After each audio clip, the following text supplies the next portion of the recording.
প্রচুর পরিমাণে বিস্ফোরক মজুদ থাকার হদিশ পেল পুলিশ।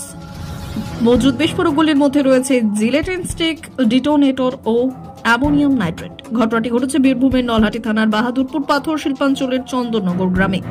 গতকাল রাতে সূত্র মারফত খবর পেয়ে ঘটনাস্থলে পৌঁছয় নলহাটি থানার বিশাল পুলিশ বাহিনী।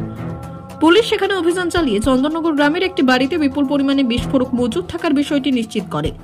বাড়িটির চারিদিকে পুলিশ মোতায়েন করে ঘিরে রাখা হয়েছে। আজ পুলিশের উচ্চপদস্থ আধিকারিক ও বোম স্কোয়াডের লোকজন ঘটনাস্থলে গিয়ে মজুদ থাকা বিস্ফোরকগুলি উদ্ধার করবে। গত 10 জুন এই এলাকা থেকে বিস্ফোরক মজুদ রাখার অভিযোগে মনোজ ঘোষ নামে এক তৃণমূল কংগ্রেসের গ্রাম পঞ্চায়েত সদস্যকে গ্রেপ্তার করে এনআইএ। তারপরেও ওই এলাকায় বিপুল পরিমাণে বিস্ফোরক মজুদ থাকার ঘটনায় চাঞ্চল্য ছড়িয়েছে এলাকা জুড়ে।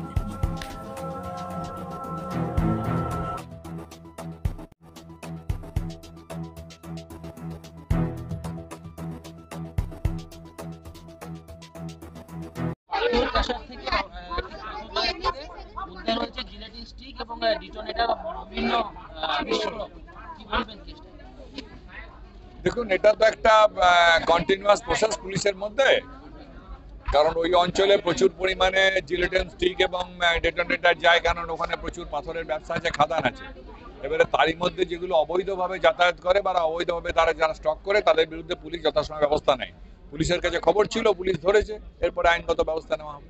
এর আগেও তো প্রচুর পরিমাণে জিলেটিন স্টিক উদ্ধার হয়েছিল, কেন্দ্রীয় তদন্তকারী সংস্থা সেখানে তদন্ত করছে, গ্রেপ্তারও হয়েছে বিভিন্ন ব্যক্তি। দেখুন, এটা একটা কন্টিনিউয়াস প্রসেস। গতকাল চুরি হয়েছিল, একটা চোর ধরা পড়েছে বলে আগামী দিনে যে চুরি হবে না, চোর ধরা পড়বে না তা তো নয়। যখনই যেখানে অবৈধভাবে জিলেটিন স্টিকই হোক বা এনি টাইপ অফ এক্সপ্লোশনের কোনো সামগ্রী হোক, সেগুলো যখন পাওয়া যাবে পুলিশ সেগুলো বেআইনি দেখলেই উদ্ধার করবে এবং তার বিরুদ্ধে আইনগত ব্যবস্থা নেবে। বিরোধীরা তো আইন শৃঙ্খলার কথা যেটা বলছে, তারা পার্টিকুলার কোনো জায়গায় দেখিয়ে বলতে পারবে যে তাদের অবাধ গতির কোথাও খামতি আছে, তারা কোথাও ডিস্টার্ব হচ্ছে, তারা কোথাও হ্যাকেল হচ্ছে। আমার তো মনে হয় রামরাজত্ব বলতে যদি কিছু বোঝায়, সেটা হচ্ছে বাংলাতে এখন রামরাজত্বই চলছে, যেখানে বিরোধী পক্ষ যা খুশি তাই করে বেড়াচ্ছে, যা খুশি তাই বলে বেড়াচ্ছে। বুদ্ধেশ্বর সোরেন চন্দননগরে বাড়ি, এর অধীনে যে অফিসটা, সেই অফিসে বিকি শেখ, এর বাবার নাম হচ্ছে জানে আলম শেখ, উদয়নগর বাড়ি। এ তৃণমূলের হারমাদ, পঞ্চায়েত ভোটের সময় মস্তানি করেছে, মাফিয়াগিরি করেছে এবং তৃণমূলের হয়ে ভোট লুট করেছে। ওভারঅল হরিদাসপুর পঞ্চায়েতে তৃণমূলের প্রধান যাতে হয় তার জন্য বিজেপির মেম্বারকে হাইজ্যাক করার চেষ্টা করেছে। মারপিট হয়েছে, রক্ত ঝরেছে, কোনো রকম ব্যবস্থা হয়নি। এদেরকে পুলিশ আশ্রয় দিয়ে রেখেছিল। এর নামে থানায় কমপ্লেন হয়েছে, কোনো ব্যবস্থা করেনি।